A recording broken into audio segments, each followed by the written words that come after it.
Guys তোমরা একটা ব্যাপার লক্ষ্য করেছো, যত দিন যাচ্ছে, যত তোমরা বড় হচ্ছ, যত বয়স বাড়ছে, কিরকম একটা ডোন্ট কেয়ার ব্যাপার চলে এসছে তোমাদের মধ্যে। কোনো কিছুতে তোমরা রিয়্যাক্ট করছো না, তোমরা জাস্ট বিন্দাস লাইফ লিড করতে চাইছো। আগে যেরকম কেউ যদি বলতো যে 2+2=5, তখন আমরা রিয়্যাক্ট করতাম, কেন তুই বললি 2+2=5, 2+2=4 হয়, দেখ আমি প্রমাণ করে দেখাচ্ছি।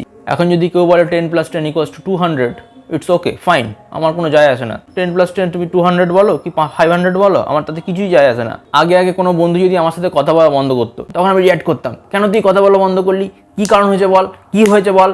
হ্যাঁ, এখন কেউ যদি কথা বলা বন্ধ করে, ভালো হয়েছে, কথা তুই বন্ধ করেছিস, আমিও বন্ধ করে দিলাম, নে যা ভাড়মে যা।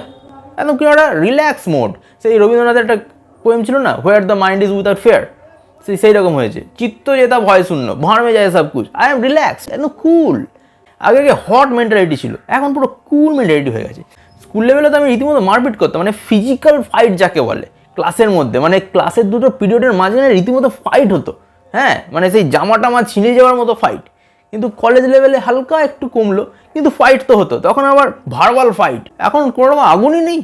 আগে কত আগুন জ্বলতো, উফ, ভেতরে কিতনা আগ থা, আন্দার কিতনা গরমি থা। কিন্তু এখন কেউ যেন দমকল এসে জল ঢেলে দিয়েছে পুরো, একদম কি হয়েছে কে জানি, পুরো কি যে হয়েছে। তোমাদের কি এরকম হয়েছে? আমার তো ভাই এরকমই হচ্ছে। আমি একজনকে জিজ্ঞেস করলাম এটা কেন হচ্ছে, তখন বললো যে আমি নাকি আলফা মেন্টালিটি হয়ে গেছি। আলফা?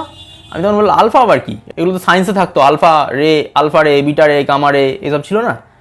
এগুলো আবার পার্সোনালিটিও হয় নাকি? ও, তোমাদের মধ্যে এরকম যদি কারোর পার্সোনালিটি থেকে থাকে বা মেন্টালিটি হয়ে থাকে, তাহলে আমাকে অবশ্যই কমেন্ট করে জানিও। টাটা।